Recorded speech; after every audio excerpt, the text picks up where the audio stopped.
Good morning students. Gujarat career એકેડેમીના platform પરથી હું ડૉક્ટર અતુલ સર આપ સર્વેનું સ્વાગત કરું છું. STI 3 મેન્સની આ બેચમાં આજનો વિષય સામાન્ય અભ્યાસ 2 GS2 STM 4 કન્ટેન્ટ છે આપણું મૂલ્ય, સમય, પરિસ્થિતિ. મિત્રો, અત્યારે તમે જે પણ અભ્યાસ કરો છો, જે પણ અધ્યયન કરો છો, એ બધું જ GPSC 1-2ના મેન્સમાં સાથે UPSC મેન્સમાં ઉપયોગી છે. બરાબર સ્ટડી કરજો, બરાબર અધ્યયન કરજો. મિત્રો, મૂલ્ય, સમય અને પરિસ્થિતિ આ સંદર્ભમાં ઘણી લાંબી ચર્ચાઓ થઈ શકે તેમ છે. ડોક્ટર આલ્બર્ટ આઇન્સ્ટાઈને ધ થિયરી ઓફ રિલેટિવિટી આપી ત્યારે એમણે એક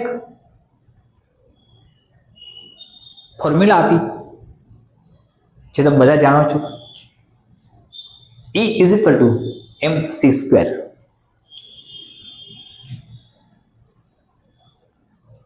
મૂલ્ય, સમય અને પરિસ્થિતિના સંદર્ભમાં સમાજશાસ્ત્રીઓ, મનોવૈજ્ઞાનિકો, બાયોલોજિસ્ટ, ઝૂઓલોજિસ્ટ, હિસ્ટોરિયન્સ, જીઓલોજિસ્ટ, ઇવન એન્થ્રોપોલોજિસ્ટ સતત કાર્યરત છે. આ ત્રણેયને એકબીજા સાથે કેવી રીતે કનેક્ટ કરી શકાય અને એકબીજા પર અસર કેવી છે તેની વાત આપણે કરવા જઈ રહ્યા છીએ. સાપેક્ષ સ્થિતિ છે મિત્રો. મારા શબ્દોને એકદમ ધ્યાનથી સમજવાનો પ્રયત્ન કરજો. સાપેક્ષ સ્થિતિ છે. સાપેક્ષ સ્થિતિનો અર્થ એવો થાય કે ત્રણેય એકબીજા સાથે એવી રીતે ગૂંથાયેલા છે, વણાયેલા છે, જોડાયેલા છે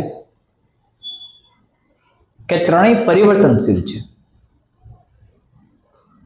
મૂલ્યની મીમાંસા ભારતીય સંસ્કૃતિમાં પ્રાગૈતિહાસિક કાળ, પ્રાચીનતમ કાળથી ચાલતું આવ્યું છે. સંસ્કૃતિમાં થતા ફેરફારો, પરિવર્તનો સાથે, સંસ્કૃતિમાં થતી ઉત્ક્રાંતિઓ સાથે મૂલ્યોની મીમાંસા, મૂલ્યોનું સ્વરૂપ બદલાતું રહેલું છે. એડમ સ્મિથનું પણ ઘણું યોગદાન છે એમાં. એમની ઘણી બધી વિભાવનાઓ વિચારવા જેવી છે.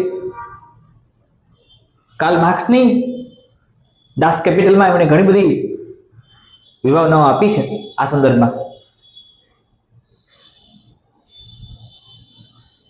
બેઝિકલી મિત્રો, મૂલ્ય શબ્દ જ્યારે આવે છે સામે, ત્યારે નૈતિકતા, આચારસંહિતા, કોડ ઓફ કન્ડક્ટ જેવા શબ્દો તરત જ આવે. કોઈ ચોક્કસ વસ્તુ વિશેનો મારો એપ્રોચ, મારું વલણ તેના માટેનું મૂલ્ય નક્કી કરે છે. સિવિલ સર્વન્ટ મૂલ્યનિષ્ઠ હોવો જોઈએ. લોકસેવક મૂલ્યનિષ્ઠ હોય તે સમાજ માટે અત્યંત આવશ્યક પરિબળ છે. આવું તમે સમજો છો, એ સાચું સમજો છો. મૂલ્ય પ્રત્યેની પ્રતિબદ્ધતા એકદમ આવશ્યક પરિબળમાં આવે. મૂલ્ય પારદર્શક પણ હોવું જોઈએ. પણ મૂલ્યની મીમાંસા જ્યારે કરીએ છીએ ત્યારે એ મીમાંસામાં આપણે પ્રાચીનતમ ઇતિહાસ તપાસીએ ભારતનો તો આપણને સમજાશે કે આર્ય સંસ્કૃતિ સાથે મૂલ્યની પરંપરા જોડાયેલી છે. સમય અને પરિસ્થિતિ સાથે એ બદલાય છે, સ્વરૂપ બદલાય છે, પરિવર્તનો આવે છે.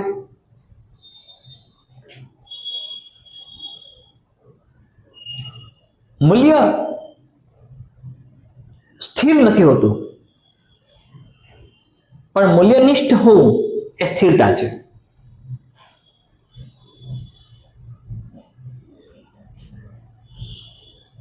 મૂલ્ય એક ચોક્કસ પ્રકારનો એપ્રોચ બતાવે છે, સાંસ્કૃતિક અભિગમ બતાવે છે, વ્યક્તિગત નૈતિકતા બતાવે છે, વ્યક્તિગત વિચારસરણી બતાવે છે.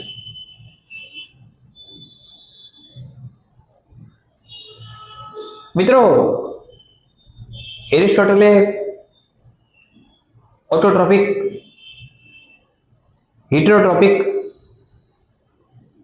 એવા અલગ અલગ વર્ગીકરણો આપ્યા. તો આ જ વર્ગીકરણને આધારે જઈએ આપણે તો આપણને સમજાશે કે મૂલ્ય બદલાતી જતી સ્થિતિ સાથે, બદલાતી જતી પરિસ્થિતિ સાથે, બદલાતા જતા સમય સાથે બદલાય છે.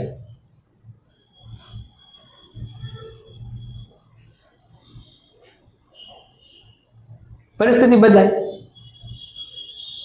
તો મૂલ્યની વિભાવના કદાચ બદલાવી પડે.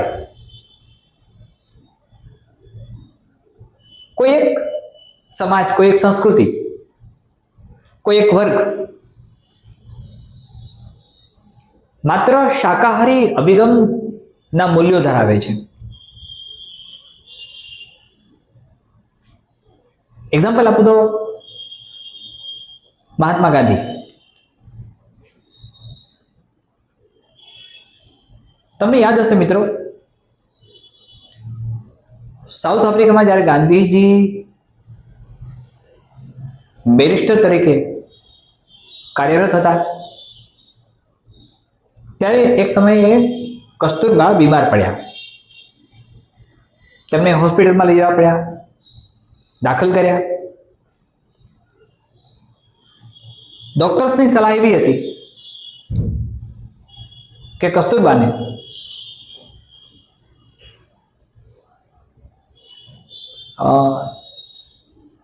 શાકાહારી ન હોય તેવો ખોરાક આપવો, જેમની બોડીમાં શક્તિ અને એનર્જી પ્રદાન કરે. આ વાત મહાત્મા ગાંધી સુધી પહોંચી. મહાત્મા ગાંધી મૂલ્યનિષ્ઠ છે શાકાહારી માટે. મિત્રો, આ જે પરિસ્થિતિ આપણને એક અન્ય વિભાવના તરફ દોરી જાય છે, એક અન્ય પરિકલ્પના તરફ પણ દોરી જાય છે. ધ્યાનથી સમજજો. મહાત્મા ગાંધી દ્વંદ્વાત્મક સ્થિતિમાં આવે છે. એક સિવિલ સર્વન્ટ તરીકે તમે જ્યારે કામ કરશો ત્યારે આવી દુવિધાજનક, દ્વંદ્વાત્મક અનેક સ્થિતિઓ આવશે. કયો નિર્ણય કરવો, કયો નિર્ણય ન કરવો, to be or not to be. તો to be or not to be માં કયો નિર્ણય કરવો અને કયો નિર્ણય ન કરવો, to be or not to be, આ તેની વાત આવી. ગાંધીજી પાસે માત્ર વિચારવાનો વિકલ્પ એક જ હતો. એ વિચારી શકતા હતા. એકમાત્ર વિકલ્પ વિચારવાનો હતો. અને જો, લિસન ટુ મી, જો કસ્તુરબાને બચાવવા હોય તો એમનું મૂલ્ય એમણે બદલાવવું પડે. અને મિત્રો એમણે બદલાવ્યું. સમય પરિસ્થિતિ અનુસાર દ્વંદ્વાત્મક સ્થિતિ આવે ત્યારે જડતાથી જે તે મૂલ્યને વળગી શકાતું નથી. મૂલ્ય અચલ છે, કદાચ કોન્સ્ટન્ટ છે. ડોક્ટર આલ્બર્ટ આઇન્સ્ટાઈનના સૂત્ર ફોર્મ્યુલાની જેમ E=mc².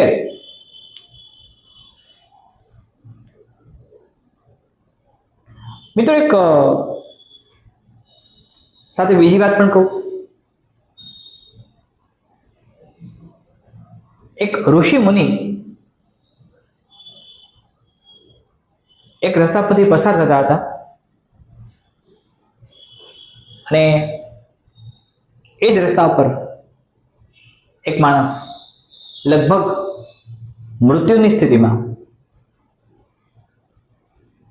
પાણી પાણી એવો અવાજ કરતો હતો. તેને પાણી જોઈતું હતું. મૃત્યુની ખૂબ જ નજીક હતો. ઈજાગ્રસ્ત પણ ખૂબ જ હતો. પેલા ઋષિમુનિના કમંડળમાં પાણી હતું. એમને વિચાર આવે છે કે હું પાણી આપું, અને એ માનવ ધર્મ છે. પાણી આપવું એક મરતો માણસ છે, મૃત્યુ પામતો માણસ છે, પાણી આપવું એ માનવ ધર્મ છે. એ માનવ ધર્મ અદા કરવા એ પાણી આપવા તરફ વિચારે છે. ત્યાં બીજો વિચાર આવે છે એમને કે હું પાણી આપીશ અને એ કદાચ જીવી ગયો આ માણસ, અને જીવ્યા પછી એને કદાચ કોઈને મારી નાખ્યું, કોઈનું ખૂન કર્યું, કોઈની હત્યા કરી, કોઈનું મર્ડર કર્યું, તો તેમાં પરોક્ષ રીતે હું જોડાઈ જઈશ.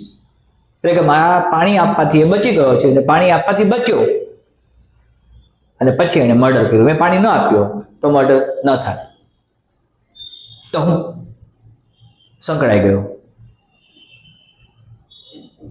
તો પાણી આપવાથી પણ તકલીફ થાય છે, પાણી આપવાથી પણ પાપ થાય છે, પાણી ન આપવાથી પાપ થાય છે. એક માણસ સામે મૃત્યુ પામે છે અને પાણી નથી આપતો તો પાપ થાય છે. આ દ્વંદ્વાત્મક સ્થિતિમાં તેનું મૂલ્ય શું, એ કયા મૂલ્યના આધારે નિર્ણય કરવો, પાણી આપવું કે ના આપવું. મિત્રો, આમાં એક અલગ જ આઈડિયોલોજીનો જન્મ થયો છે. તો સમય અને પરિસ્થિતિ અનુસાર મૂલ્ય બદલાય છે, પણ મૂલ્યનો જે બેઝિક કન્સેપ્ટ હોય એ સમય અને પરિસ્થિતિ અનુસાર બે પ્રકારે બદલાવી શકાય. એક કાયમી અને એક હંગામી ધોરણે. એક મૂલ્યની કન્ડિશન કાયમી ધોરણે બદલાય અને એક હંગામી ધોરણે બદલાય. હંગામી એટલે ટેમ્પરરી. કેવી રીતે? ધ્યાનથી સમજો મિત્રો. શાકાહારી વ્યક્તિએ માત્ર શાકાહારી ખોરાક ખાવો, બિન શાકાહારી ખોરાક ન ખાવો. પણ જો કોઈ ચોક્કસ પરિસ્થિતિનું નિર્માણ થયું, જેમ કસ્તુરબા માટે થયું હતું, અને ત્યાં સમય અને પરિસ્થિતિ અનુસાર તેનું મૂલ્ય એ બદલાવે છે, અને બિન શાકાહારી ખોરાક હંગામી ધોરણે લે છે, ત્યારે એ મૂલ્ય હંગામી ધોરણે સમય અને પરિસ્થિતિ અનુસાર બદલાય છે. પણ જો કોઈ વ્યક્તિ કાયમી ધોરણે એવા પ્રદેશમાં વસવાટ કરવા જાય છે જ્યાં બિન શાકાહારી ખોરાક જ ખવાય છે, જીઓગ્રાફી મુજબ ભૌગોલિક વાતાવરણ અનુસાર ત્યાં ખાવું પડે એમ છે, ઓપ્શન જ નથી તેની પાસે, તો એ કાયમી ધોરણે એના મૂલ્યને સમય અને પરિસ્થિતિ અનુસાર બદલાવે છે, કે જે પહેલા શાકાહારી મૂલ્ય હતું. પણ સમય અને પરિસ્થિતિ બદલાઈ ગયા, તો બદલાયેલા સમય અને પરિસ્થિતિ અનુસાર મૂલ્યની મીમાંસા બદલાવી. મિત્રો, પ્રાચીન સંસ્કૃતિમાં જોઈએ તો આવા ઘણા એક્ઝામ્પલ્સ છે, આપણી પાસે ઘણા ઉદાહરણો છે. મૂલ્યનિષ્ઠ વ્યક્તિ તેના મૂલ્યમાં અચલ રહે પણ ભારતીય બંધારણની જેમ ફ્લેક્સિબલ રહેવું પડે. તમે ઇન્ડિયન કોન્સ્ટિટ્યુશન નું અધ્યયન કર્યું છે ને હજુ બી કરવાના છો, અને હું પણ ઘણા બધા સેશન્સ મારા આપવાનો છું ઇન્ડિયન પોલિટીમાં, ઇન્ડિયન કોન્સ્ટિટ્યુશન માટે. ત્યારે સતત કહેતો રહીશ, આર્ટિકલ સમજાવીશ ત્યારે હું તમને ત્યારે કે ઇન્ડિયન કોન્સ્ટિટ્યુશન એકદમ ફ્લેક્સિબલ છે, રિજિડ સ્ટ્રક્ચર નથી, રિજિડિટી નથી. તો આજે રિજિડિટી નથી, એ મૂલ્યની અંદર ફ્લેક્સિબિલિટી હોવી જોઈએ. પણ એ ફ્લેક્સિબિલિટીમાં જે બેઝિક આઈડિયોલોજી મૂલ્યની છે એ તૂટવી ના જોઈએ. જો એ તૂટે, લિસન ટુ મી, જો એ તૂટે તો ભ્રષ્ટતા તરફ જવાય છે. જ્યારે આપણે ભ્રષ્ટાચારનો કન્સેપ્ટ સમજીશું ત્યારે ખ્યાલ આવશે કે એ ભ્રષ્ટતા તરફ જાય છે. 3 પ્રકારની ભ્રષ્ટતા હોય: મન, વચન અને કર્મ. એક મનની ભ્રષ્ટતા હોય, વચનની ભ્રષ્ટતા હોય અને કર્મની ભ્રષ્ટતા હોય. એના કારણમાં મૂલ્યનું બ્રેકડાઉન થવું છે. જો કાયમી ધોરણે જીઓગ્રાફિકલ કન્ડિશનને કારણે, બીજી કોઈ પરિસ્થિતિને કારણે એ બદલાય તો એ પછીનું જનરેશન પણ એને એક્સેપ્ટ કરી લેશે, એને એડોપ્ટ કરી લેશે, અને એડોપ્ટ કરશે અને એડેપ્ટેશન પણ થશે, બંને. વેલ, હવે આ જ મીમાંસાને આગળ લઈએ આપણે, જ્યાં મૂલ્ય સમય અને પરિસ્થિતિના સાપેક્ષમાં ફ્લેક્સિબલ છે, બદલાય છે. ઘણા બધા એક્ઝામ્પલ્સ તમારી સામે એવા આવશે જ્યારે કોઈ દ્વંદ્વાત્મક સ્થિતિ આવે અને એ પર્ટિક્યુલરલી મૂલ્યના સંદર્ભમાં, કે હું મારા મૂલ્યને બ્રેક નહીં થવા દઉં, હું મારા મૂલ્યનો ભંગ નહીં થવા દઉં. તો એવું બની શકે મિત્રો કે જ્યારે એ પરિસ્થિતિ આવે ત્યારે કદાચ એ પરિસ્થિતિમાં સિવિલ સર્વન્ટ માટે નુકસાનકારક સાબિત થઈ શકે, સમાજ અને સંસ્કૃતિ માટે પણ નુકસાનકારક સાબિત થઈ શકે. નિયમો બન્યા છે, એનું જડતાથી પાલન કરવાનું છે, પણ સંવેદનશીલતા પણ એટલી જ હોવી જરૂરી છે. નિયમોના અમલીકરણ સાથે સંવેદનશીલતા મહત્વની ભૂમિકામાં આવે.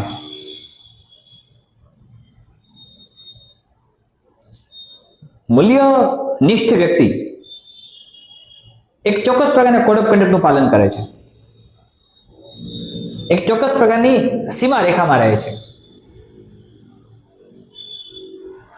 ભારતીય સંસ્કૃતિમાં મૂલ્ય મીમાંસા ખૂબ જૂની છે મિત્રો.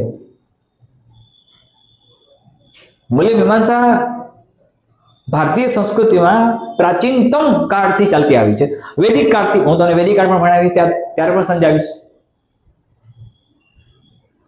ફોર એક્ઝામ્પલ, ભગવાન પરશુરામથી માંડીને ચારવાક સુધી આ ફિલોસોફી ચાલતી રહેલી છે.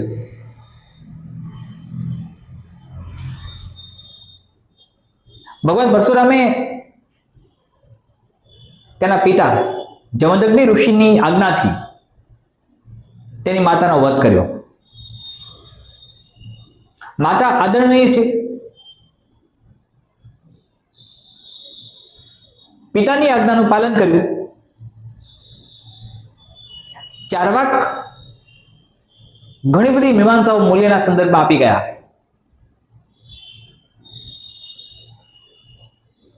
મૂલ્યનિષ્ઠ સંસ્કૃતિ, મૂલ્યનિષ્ઠ સમાજ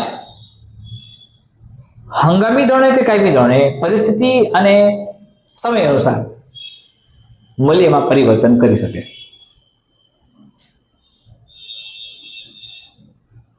પણ એ મૂલ્ય એવું ન હોવું જોઈએ જે મૂલ્યનો ભંગ થાય છે એ ચોક્કસ નિયમો સાથે બંધાયેલ હોવું જોઈએ. એક લક્ષ્મણ રેખા જે બનાવી છે ભેદ રેખા છે, બહુ એકદમ કોઈ પતલી ભેદ રેખા છે મિત્રો. જો એ પતલી ભેદ રેખા તૂટી જાય તો એ લક્ષ્મણ રેખા તૂટે છે અને એ જાહેર સેવક, એ લોક સેવક મૂલ્યના બ્રેક કરવાથી ભ્રષ્ટ બને છે. તેવું કહે 3 પ્રકારની ભ્રષ્ટતા આવે છે મૂલ્યના તૂટવાથી: મનની ભ્રષ્ટતા, વચનની ભ્રષ્ટતા અને કર્મની ભ્રષ્ટતા. એટલે મન, વચન, કર્મની ભ્રષ્ટતા. મનથી પણ ભ્રષ્ટ ન થવું, મૂલ્યને વળગી રહેવું, પણ આવશ્યકતા જણાય તો એ મૂલ્યમાં પરિવર્તનશીલ થવું, એ મૂલ્યમાં પરિવર્તન લાવવા, એ મૂલ્યોને કદાચ કોઈ નવી દિશા આપવી. આ એક એવો કન્સેપ્ટ છે જ્યાં સિવિલ સર્વન્ટે વિવેક બુદ્ધિથી કામ લેવાનું છે. સંકટના સમયમાં જ્યારે સિવિલ સર્વન્ટ મૂલ્યના સંદર્ભમાં વિચારે છે ત્યારે તેની પાસે બંને કન્સેપ્ટ આવશે, એનો ઇન્ટેલિજન્ટ ક્વેશ્ચન અને એનો ઇમોશનલ ક્વેશ્ચન. મૂલ્યની વાત આવે ત્યારે દ્રઢતા પણ આવે અને સંવેદનશીલતા પણ આવે. શક્ય હોય ત્યાં સુધી મૂલ્ય તૂટે નહીં, શક્ય હોય ત્યાં સુધી મૂલ્યનો ભંગ ના થાય તેવું સિવિલ સર્વન્ટ વિચારે તે સ્વાભાવિક છે, તેવું દરેકે વિચારવું જોઈએ. પણ જ્યારે પરિસ્થિતિ નિયંત્રણમાં ન હોય ત્યારે એ મૂલ્યને થોડા સમય માટે હંગામી ધોરણે અથવા કાયમી ધોરણે બદલાવવું પડે છે. સાંસ્કૃતિક વાતાવરણ અનુસાર, ભૌગોલિક સ્થિતિ અનુસાર, સામાજિક પરિવર્તનો અનુસાર, ધાર્મિક કારણોસર, વ્યક્તિગત કારણોસર, કૌટુંબિક કારણોસર મૂલ્યમાં પરિવર્તન સમય અને પરિસ્થિતિ અનુસાર બને. પણ એક દ્વંદ્વાત્મક સ્થિતિ થાય જ્યારે કે આમ કરવું કે ન કરવું, જેમ ગાંધીજી માટે થઈ હશે, જેવી કદાચ ભગવાન પરશુરામ માટે થઈ હશે જ્યારે માતાનો વધ કરવા ગયા ત્યારે રેણુકાનો થઈ હશે, સ્વાભાવિક છે. પણ એ દ્વંદ્વાત્મક સ્થિતિમાં કોઈ એક નિર્ણય એવો કરવો પડે કે મૂલ્યની જે આઈડિયોલોજી છે એ કદાચ તૂટે, તેનો કદાચ ભંગ થાય, પણ એ હંગામી ધોરણે હોય છે. કાયમી ધોરણે ત્યારે બને છે જ્યારે એ સંપૂર્ણ સમાજ, સંસ્કૃતિ, વ્યક્તિ, દેશ, રાજ્ય બધાને લાગુ પડે. એટલે મિત્રો અનેક કલ્પનાઓ આની સાથે મૂકી શકો, અનેક ઉદાહરણો તમે જોડી શકો કે મૂલ્ય દ્રઢ પણ હોય, સંવેદનશીલ પણ હોય. મૂલ્યનિષ્ઠ વ્યક્તિ દ્રઢ પણ હોય, સંવેદનશીલ પણ હોય. સ્વધર્મ, માનવ ધર્મ અને પરધર્મ, આ બધા વચ્ચેની જે ભેદરેખા બનાવી શકે છે એ મૂલ્યને પારખી શકે. સ્વધર્મ, માનવ ધર્મ અને પરધર્મ, અન્ય માટે પણ વિચાર કરવો છે. મારા કોઈ એક મૂલ્યથી, મારા કોઈ એક મૂલ્યનિષ્ઠ એપ્રોચને કારણે, વલણને કારણે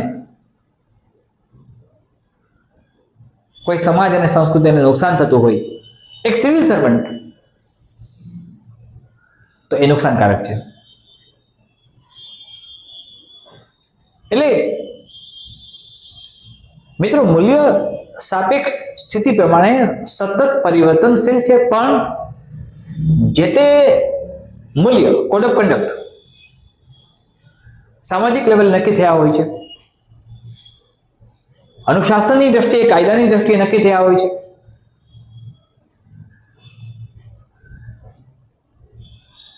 એક સમયની આચાર સંહિતાઓને આધારે નક્કી થયા હોય છે, દંડ સંહિતાઓને આધારે નક્કી થયા હોય છે. તો આ બધા જ મૂલ્યો સાચવવા પડે છે, જાળવવા પડે છે. તેમાં સમાધાન થઈ શકતું નથી. મહાત્મા ગાંધીના બંને ધર્મ હતા.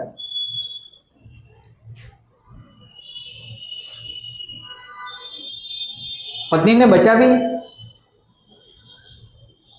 એમનો સ્વધર્મ છે.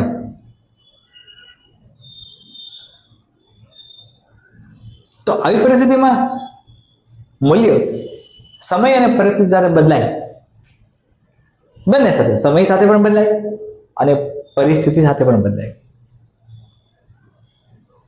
ઇન શોર્ટ કે મૂલ્ય સમય અને પરિસ્થિતિ બંને સાથે પરિવર્તનશીલ હોવાથી સમયની રેખામાં પણ આવી જાય છે અને પરિસ્થિતિના પરિપ્રેક્ષ્યમાં પણ આવી જાય છે. પરંતુ હંમેશા એક વાત યાદ રાખજો, જ્યારે આ ટોપિક પર, આ કન્ટેન્ટ પર કોઈ સવાલ તમને પૂછાય મિત્રો, તો કોઈ પણ સવાલ તમે જ્યારે એનો ઉત્તર લખો ત્યારે એની તમે જે બોડી બનાવો છો, જેમાં પ્રસ્તાવના, મિડલ પાર્ટ, મધ્ય ભાગ અને ઉપસાર, આવું તમે શીખ્યા છો. મને ઘણા બધા મિત્રો એવું પૂછે છે કે સર ઉત્તર કેમ લખવા, એટલે પોઈન્ટ વાઇઝ લખવા, ડિસ્ક્રિપ્ટિવ લખવા. મિત્રો, સૌથી પહેલી વાત તો એ કે તમે જે આન્સર આપો છો એ ડિસ્ક્રિપ્ટિવ જ છે, વર્ણનાત્મક જ છે. હવે વર્ણન બંને પ્રકારે થઈ શકશે. જ્યારે મૂલ્યની વાત કરું ત્યારે મૂલ્યનું વર્ણન બંને પ્રકારે થઈ શકે છે. હું ડિસ્ક્રિપ્શન પણ આપું છું અને હું મુદ્દાઓ પણ બનાવું છું, 1 2 3 4 5. મૂલ્યને ડિફાઇન કરું છું, મૂલ્ય શું છે, સમય અને પરિસ્થિતિ અનુસાર મૂલ્યની મીમાંસા કઈ રીતે બદલાય છે અને કયા પ્રકારે પરિવર્તન આવે છે એ પણ હું લખી શકું. ડિસ્ક્રિપ્શન પોઈન્ટમાં, પોઈન્ટ વાઇઝ શબ્દનો પ્રયોગ નથી કરતો, ડિસ્ક્રિપ્શન પોઈન્ટમાં હું એવું બોલું છું. ડિસ્કશન પોઈન્ટ જ્યારે મૂકું છું ત્યારે એનો અર્થ એવો થાય કે અલગ અલગ પેરેગ્રાફના ફોર્મ્સની અંદર. મિત્રો, 200 વર્ડ તમારી લિમિટ છે અને મેં એક સેશનમાં તમને સમય ગણાવ્યો છે કે એક સવાલે તમે કેટલો સમય આપી શકો.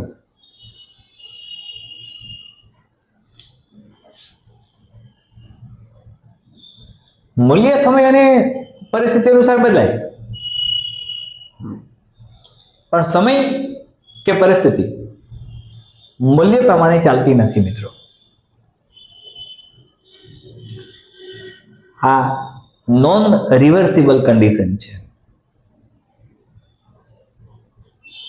તમારામાંના કોઈ મિત્રોએ સાયન્સનો અભ્યાસ કર્યો હશે તો એમને ખબર હશે, બાયોલોજીમાં ભણ્યા હશે કે growth is a non reversible condition in living organisms. Growth is a non-reversible condition in living organisms.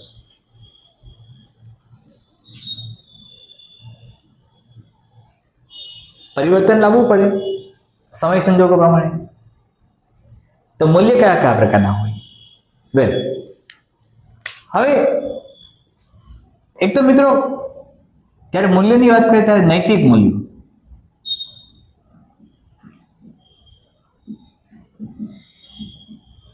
કાયદાકીય મૂલ્યો,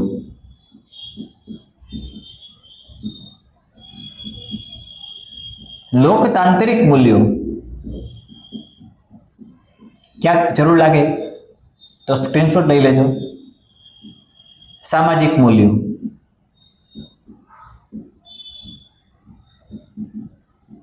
ધાર્મિક મૂલ્યો,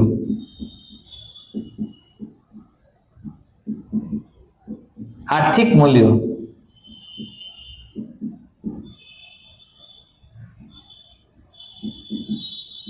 મિત્રો, આર્થિક મૂલ્યોની ઘણી બધી ચર્ચાઓ આપણે ઇકોનોમિક્સમાં કરશું, ત્યારે હું તમને એડમ સ્મિથ ભણાવીશ.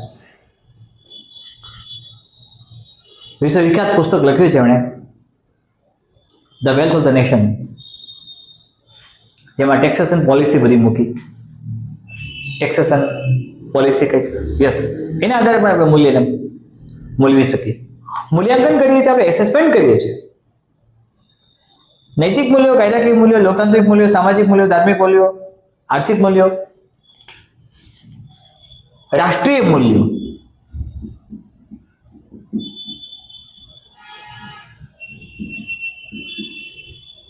અને સૌથી પહેલા વ્યક્તિગત મૂલ્યો.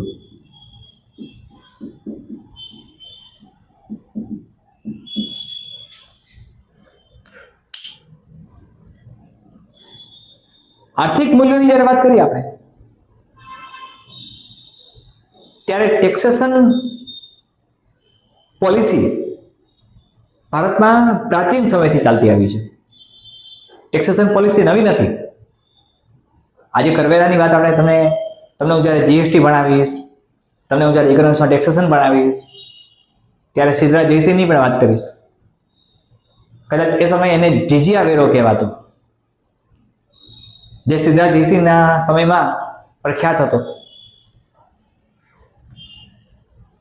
રેવન્યુ કેમ એસ્ટાબ્લિશ કરવી?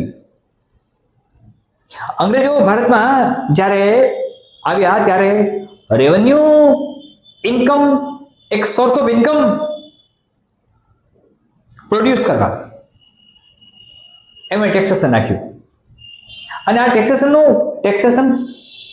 નાખ્યા પછી આ ટેક્સનું કલેક્ટ કરવા માટે, ધ્યાનથી મિત્રો સમજો, હસવું આવી વાત છે, આ ટેક્સનું કલેક્શન કરવા માટે એણે કલેક્ટરની નિમણૂક કરી, ટુ કલેક્ટ ધ ટેક્સ. અત્યારે બધાનું સપનું હોય છે લાલ બહાદુર શાસ્ત્રી આઈએએસ ટ્રેનિંગ સેન્ટરમાં જવું છે, આઈએએસ થવું છે, આઈપીએસ થવું છે, ઇન્ડિયન ફોરેન સર્વિસમાં જવું છે. મિત્રો, વાસ્તવમાં કલેક્ટરનું કામ ટેક્સેશન કલેક્શન હતો, રેવન્યુ ટેક્સેશન. અને એ અલગ અલગ વાઇસરોય ભારતમાં આવતા ગયા. જેમ ભારતમાં એડમિનિસ્ટ્રેટિવ સિસ્ટમ બનતી ગઈ, તેમ તેમ એનો ડેવલપમેન્ટ અને વિકાસ થતો ગયો. હવે લિસન ટુ મી મિત્રો, વ્યક્તિગત મૂલ્ય એ વ્યક્તિ સાથે જોડાયેલું ખુદનું મૂલ્ય છે.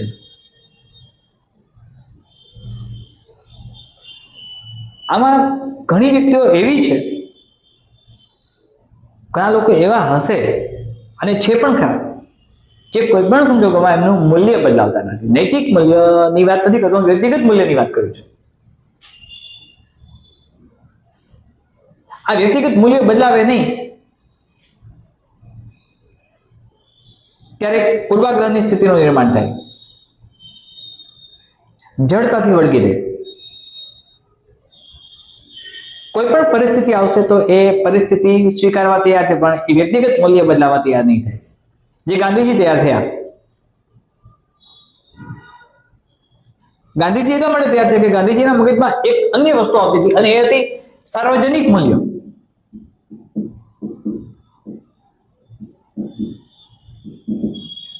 મિત્રો, સાર્વજનિક મૂલ્ય વ્યક્તિગત મૂલ્ય કરતા ખૂબ વધારે મહત્વના અને ખૂબ વધારે મૂલ્યવાન અને કિંમતી છે. સાર્વજનિક મૂલ્ય એ સર્વેના સુખાકારી અને હિત માટે છે. મારા વ્યક્તિગત મૂલ્યને કારણે સમાજને કે સંસ્કૃતિને કે સાર્વજનિક મૂલ્યને નુકસાન થતું હોય તો મારે એ બદલાવવું પડે. મારા વ્યક્તિગત આશયથી, અને એટલે જ તમે જાણો છો મિત્રો કે સાર્વજનિક મૂલ્યો ખૂબ જ કિંમતી છે, બલકી આપણી સંપત્તિ છે. તો સાર્વજનિક મૂલ્ય ટકાવવા માટે, સાર્વજનિક મૂલ્યની રક્ષા કરવા માટે વ્યક્તિગત મૂલ્યને ક્યારેક બાંધછોડ કરવી પડે, કોમ્પ્રોમાઇઝ કરવું પડે. નૈતિક મૂલ્ય, એથિક્સ એટલે છે કે આમ ન કરવું જોઈએ, આમ કરવું જોઈએ, આમ કરવું જોઈએ, આમ ન કરવું જોઈએ.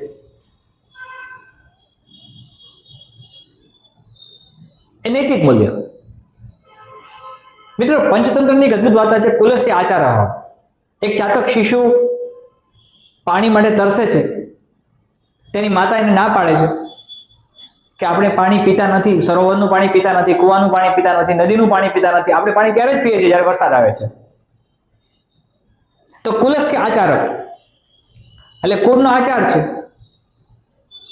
કે વરસાદનું પાણી પીવું, વરસાદ ન આવે ત્યાં સુધી રાહ જોવાની.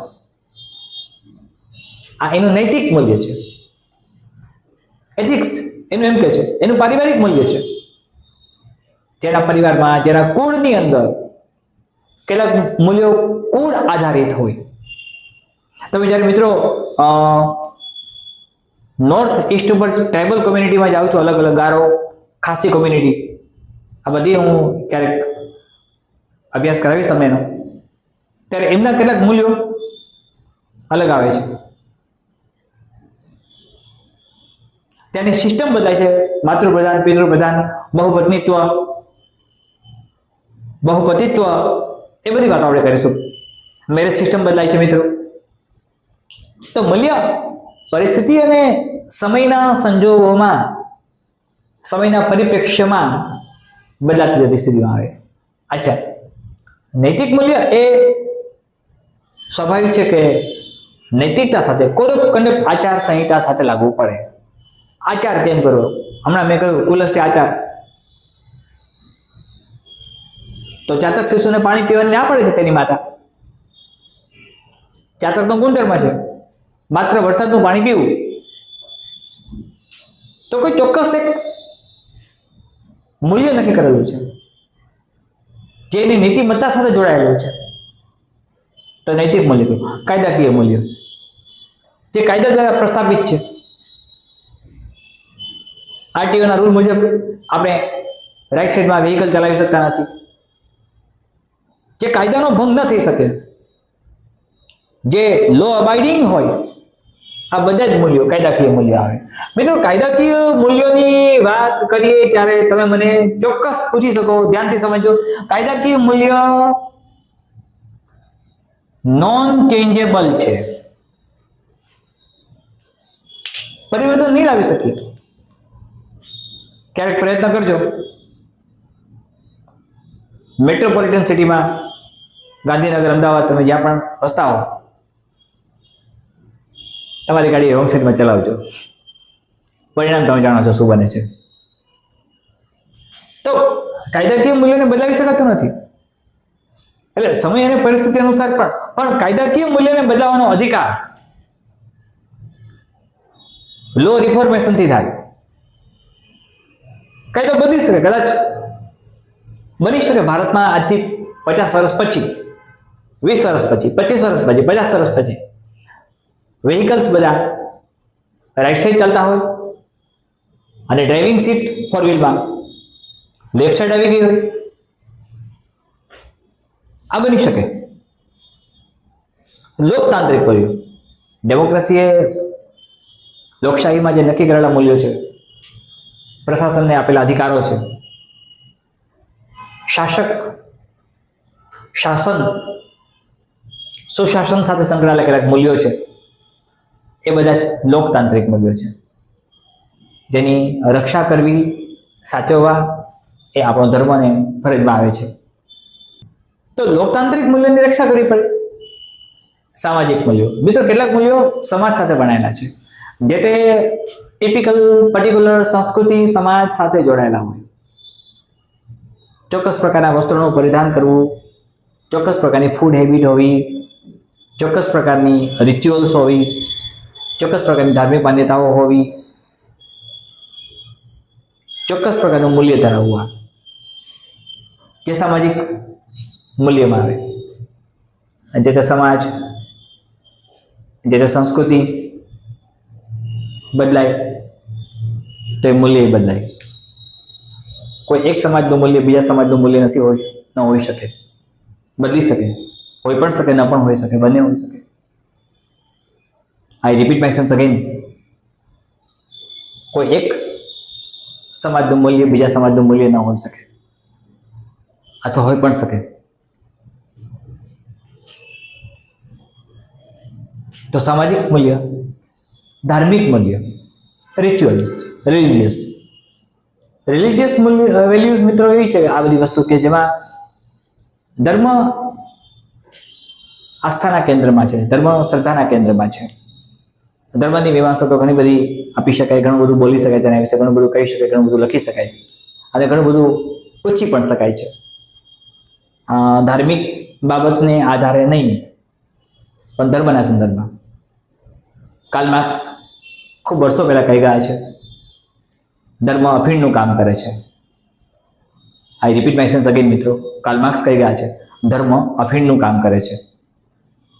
પણ ધર્મ આસ્થા અને શ્રદ્ધાનું કેન્દ્ર છે. ધર્મની ફિલોસોફી આખી અલગ છે, ધાર્મિક મૂલ્યો અલગ છે. ધર્મ સાથે સંકળાયેલા મૂલ્યો છે જે સમાજ રચનાનો પાયો પણ છે. પરિસ્થિતિ અને સમય અનુસાર ધાર્મિક મૂલ્યો બદલાતા જોવા મળ્યા છે, બદલાય છે એવું પણ દ્રષ્ટિગોચર થયું છે. કેટલાક ધાર્મિક મૂલ્યો જે તે સમય જે તે પરિસ્થિતિ અનુસાર બદલાઈ ગયા. ફોર એક્ઝામ્પલ, અશ્વમેઘ યજ્ઞ થયો, ભગવાન શ્રી રામે કર્યો, ત્યારે સીતા માતા નહોતા, તો એમણે અશ્વમેઘ યજ્ઞમાં પત્નીની ઉપસ્થિતિ અનિવાર્ય હોવાથી, સીતા માતાના ન હોવાને કારણે જેઓ વાલ્મીકી ઋષિના આશ્રમમાં હતા, તો એમની પ્રતિમા એમની પાસે પ્રસ્થાપિત કરી, એમના આશ્રમની બાજુમાં. તો એનો અર્થ એવો થયો કે ધાર્મિક મૂલ્ય ખંડિત થતું નથી, પણ ધાર્મિક મૂલ્ય સમય અને પરિસ્થિતિ અનુસાર ક્યારેક એમાં ફ્લેક્સિબિલિટી આવી શકે ખરું. આ પણ તમને સમજાય છે. આર્થિક મૂલ્ય મિત્રો અર્થકારણની વાત છે, ઇકોનોમિક્સની વાત છે. આપણે એડમ સ્મિથને નહીં બોલીએ, કાર્લ માર્ક્સને નહીં બોલીએ. અર્થકારણની અંદર ઘણી વસ્તુઓ કૌટિલ્યએ આપી, ચાણક્યની એક્સપર્ટ પોલિસી હતી બધી, અને ઘણી બધી વાતો આપણે એના માટે કરવાની છે. આર્થિક મૂલ્યની જ્યારે વાત મિત્રો કરીએ ત્યારે એવું બને કે એ પણ સમય અને પરિસ્થિતિ અનુસાર બદલાય. સમરની અંદર, ઉનાળાની અંદર આપણને ફ્રીજનું પાણી ગમે છે, ઠંડુ પાણી ગમે છે, ફ્રીજ ગમે છે, એસી ગમે છે, એર કન્ડિશન ગમે છે આપણને સમરમાં.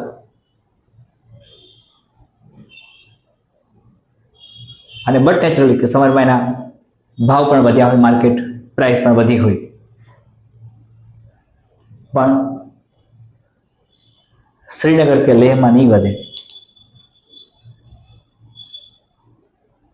સમય અને પરિસ્થિતિ અનુસાર પ્રોડક્ટ, જે પ્રોડક્ટમાં મિત્રો પ્રોડક્ટ જ્યારે આવે ત્યારે ત્રણ પ્રકારે બનશે. એક, પ્રોડ્યુસરથી જથ્થાબંધ વેપારી સુધી પહોંચવું પ્રોડક્ટનું. એક એ જ પ્રોડક્ટ જથ્થાબંધ વેપારી પાસેથી સામાન્ય વેપારી સુધી પહોંચે. અને એના ઉપરની કર વ્યવસ્થા ભારતમાં જીએસટી કહીએ છીએ આપણે. જીએસટીના 4 ફેઝ હું ભણાવીશ તમને. સ્ટેટ જીએસટી આવશે, એ પણ સમજાવીશ. જીએસટીના કન્સેપ્ટ, જીએસટી શું કામ આવ્યું, જરૂરિયાત ક્યાં ઊભી થઈ, અને એના બેનિફિટ્સ કયા કયા છે. વેલ, તો આર્થિક મૂલ્ય અને રાષ્ટ્રીય મૂલ્ય. મિત્રો નેશનલિઝમની વાત આવે, જ્યારે પેટ્રિયોટિઝમની વાત આવે ત્યારે રાષ્ટ્રીય મૂલ્ય ખૂબ મહત્વની વસ્તુ છે. નેશન ફર્સ્ટ જ્યારે આવે છે, નેશન ફર્સ્ટની વાત આવે ત્યારે બધું ભૂલી જઈએ છીએ આપણે. ધર્મ ભૂલી જઈએ છીએ, સંસ્કૃતિ ભૂલી જઈએ છીએ, સમાજ ભૂલી જઈએ છીએ, જ્ઞાતિ ભૂલી જઈએ છીએ, બધું ભૂલી જઈએ છીએ. નેશન ફર્સ્ટ, કોઈ જ મૂલ્ય, ધર્મનું મૂલ્ય નથી આવતું. મને કહેતા ખૂબ જ આનંદ આવે છે કે રાષ્ટ્રીય મૂલ્યો સામે બીજા બધા જ મૂલ્યો, રાષ્ટ્રીય મૂલ્ય ખૂબ જ કિંમતી છે. નેશન ફર્સ્ટની ભાવના આવે ત્યારે નેશનલિઝમ તેની ચરમસીમાએ આવે, અને એના માટે કશું જ નડતું નથી. ન ધર્મ નડે છે, ન જ્ઞાતિ નડે છે, ન સંપ્રદાય નડે છે, ન વ્યક્તિ નડે છે, કશું જ નડતું નથી. જેમ કે ઓપરેશન સિંદૂરમાં હર એક્સેલન્સી સોફિયા કુરેશીને કશું જ નડ્યું નહીં. તેમણે નેશન ફર્સ્ટ કર્યું. વેલ, તો જ્યારે પણ આપણે રાષ્ટ્રીય મૂલ્યોની વાત કરીએ ત્યારે નેશન ફર્સ્ટની ભૂમિકા આવે, બાકી બધું પછી છે. આમાંના કયા કયા મૂલ્યો એવા હશે કે જે ચેન્જેબલ? રાષ્ટ્રીય મૂલ્ય મિત્રો ચેન્જેબલ ન હોય. સમય અને પરિસ્થિતિ અનુસાર, listen to be carefully, nation first હંમેશા પહેલા જ રહે છે. કેટલાક મૂલ્યો સમય પરિસ્થિતિ અનુસાર બદલાય છે, કેટલાક બદલાતા નથી. તમને સવાલ પૂછી શકાય, દ્વંદ્વાત્મક સ્થિતિનું નિર્માણ થાય છે ત્યારે મૂલ્યના હાસને બચાવવા માટે એક સિવિલ સર્વન્ટે કયા પ્રકારના ઉપાયો કરવા જોઈએ? દ્વંદ્વાત્મક સ્થિતિ આવે ત્યારે, જ્યારે મૂલ્યનું હનન થતું હોય એવું લાગે, નિર્ણય ન કરી શકવાની સ્થિતિ આવે ત્યારે. એટલે આ બધી વાતોની ચર્ચા મિત્રો આપણે ફરીથી કરીશું. અલગ અલગ તમને પીડીએફ ને બધું મળતું રહેશે મિત્રો ટેલિગ્રામ પર. શક્ય હોય ત્યાં સુધી બધા જ વિડીયોને મેક્સિમમ સબસ્ક્રાઇબ કરવાનો પ્રયત્ન કરો, લાઇક્સ આપો, મેક્સિમમ લાઇક્સ આપો, મેક્સિમમ સબસ્ક્રાઇબ કરો. અને સાથે મિત્રો ટેલિગ્રામની લિંકને, વોટ્સઅપ કમ્યુનિટી લિંકને બધા સુધી પહોંચતી કરો. તમને પ્રશિક્ષણ ગુજરાત કેરિયર એકેડમીનું ગમતું હોય તો મહત્તમ માત્રામાં તમે લાઇક્સ આપશો તો તમને ખ્યાલ આવશે, સબસ્ક્રાઇબ મેક્સિમમ થશો તો મને ખ્યાલ આવશે કે ગુજરાત કેરિયર એકેડમીનું પ્રશિક્ષણ યોગ્ય દિશામાં જઈ રહ્યું છે. મેં જ્યારે ગુજરાત કેરિયર એકેડમીની સ્થાપના કરી અને નક્કી કર્યું કે ગુજરાતના તમામ સ્પર્ધક પરીક્ષાર્થીઓ સુધી પહોંચવું છે, ત્યારે મને પ્રતિભાવ તમારો ખૂબ સારો સાંપડ્યો. આજે મને કહેતા આનંદ થાય છે મિત્રો, ગુજરાત કેરિયર એકેડમી સતત વિકસિત બની રહી છે. તમારા પ્રેમ અને સહકારને કારણે આ શક્ય બન્યું છે. તો ચોક્કસ યુટ્યુબને સબસ્ક્રાઈબ કરો, લાઇક્સ મેક્સિમમ આપો, શેર કરો, મેક્સિમમ શેર કરો અને નોટિફિકેશન ઓન કરો. તમને કન્ટિન્યુ અપડેટ મળતા રહેશે. મૂલ્ય મીમાંસા વિશે અલગ અલગ કન્સેપ્ટ ઇન્ડિયન માઇથોલોજીમાં પણ છે. આપણે અભ્યાસ કરવાનો છે એક સિવિલ સર્વન્ટ તરીકે મૂલ્ય મીમાંસાનો. બધા જ પોઈન્ટ સોલ્વ એવા કેમ લેખન કૌશલ્ય આપવું એ પણ હું કહીશ. મેં સિવિલ સર્વિસમાં મૂલ્યો એના ઉપર કેટલાક ક્વેશ્ચન્સ આપ્યા છે મિત્રો, તમે લખીને મોકલશો, તમને મળતી રહેશે પીડીએફ ને બધું જ, તમને મટીરિયલ મળતું રહેશે.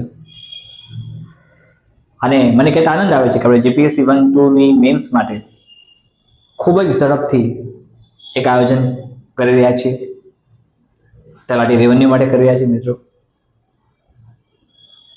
ડીવાયએસઓ માટે કરી રહ્યા છીએ. ડીવાયએસઓ માટે એકદમ ગંભીરતાથી વિચારીને એની બેચ સ્ટાર્ટ થાય એવા અમારા પ્રયત્નો છે. મહત્તમ વિદ્યાર્થીઓ સુધી પહોંચી શકાય અને એના માટેનું માધ્યમ તમે જ બની શકો એમ છો મિત્રો. તમારે જ બનવાનું છે. આઈ હોપ સો કે તમે બનશો જ. સતત મહેનત કરતા રહો, વાંચતા રહો, પુરુષાર્થ કરતા રહો. ક્યાંય પણ નિરાશ થવાની, હતાશ થવાની જરૂર નથી. સહેજ પણ નિરાશ થવાની જરૂર નથી. જરા પણ વિશુદ્ધ બનવાની જરૂર નથી. તમારી જાત ઉપરની શ્રદ્ધા વધારતા રહો, આત્મવિશ્વાસ વધારતા રહો. જ્યાં પણ આવશ્યકતા જણાય મિત્રો, ત્યાં ગુજરાત કેરિયર એકેડમી તરફથી હું ડૉક્ટર અતુલ સર તમારી સાથે વચનબદ્ધ છું, પ્રતિબદ્ધ છું. તમારે માત્ર પ્રચંડ પુરુષાર્થ અને મહેનત કરવાની છે, સખત અને સઘન અધ્યયન કરવાનું છે, જે મેં કરેલું. સમય ભૂલી જાઓ મિત્રો, એક સુવર્ણ તક મળી છે. મેં મારી સિવિલ સર્વિસીસની એક્ઝામિનેશન, મેન્સની એક્ઝામિનેશનની તૈયારીઓ દરમિયાન જો 20 થી 21 કલાક વાંચ્યું હોય તો તમે કેમ ના વાંચી શકો? મિત્રો, સમય અને પરિસ્થિતિ કશું જ નડતું નથી. આર્થિક તકલીફો નડતી, તેને વાંચવું છે તેને આર્થિક તકલીફો નડતી નથી. સમય નડતો નથી, સંજોગો નડતા નથી, પરિસ્થિતિઓ નડતી નથી. ગુજરાત કેરિયર એકેડેમી તમારી સાથે તમારી દરેક સમસ્યાઓમાં છે. તમારી દરેક મુશ્કેલીઓનો હલ થશે મિત્રો. અમે એવું પણ વિચારીએ છીએ કે બહારગામના વિદ્યાર્થીઓને જૂનાગઢના હેડક્વાર્ટરમાં રહીને પ્રશિક્ષણ મેળવવું હોય ઓફલાઈન તો કઈ રીતે આપી શકાય, અને મારો સંનિષ્ઠ પ્રયત્ન એ તરફ જઈ રહ્યો છે. મિત્રો, ફરીથી મળીએ છીએ. સતત વાંચતા રહેજો, સતત મહેનત કરતા રહેજો. ઈશ્વરમાં શ્રદ્ધા રાખો, મન વચન કર્મથી ભ્રષ્ટ ન બનો, વડીલોના આશીર્વાદ મેળવો, વડીલોનું માનો, સાથે તમારી જવાબદારીઓ સમજો. જવાબદારીઓને સમજીને પુખ્તતાપૂર્વક, પરિપક્વતાપૂર્વક સતત અધ્યયન કરતા રહ્યો મિત્રો. ધન્યવાદ. જય હિન્દ, વંદે માતરમ, જય ભારત.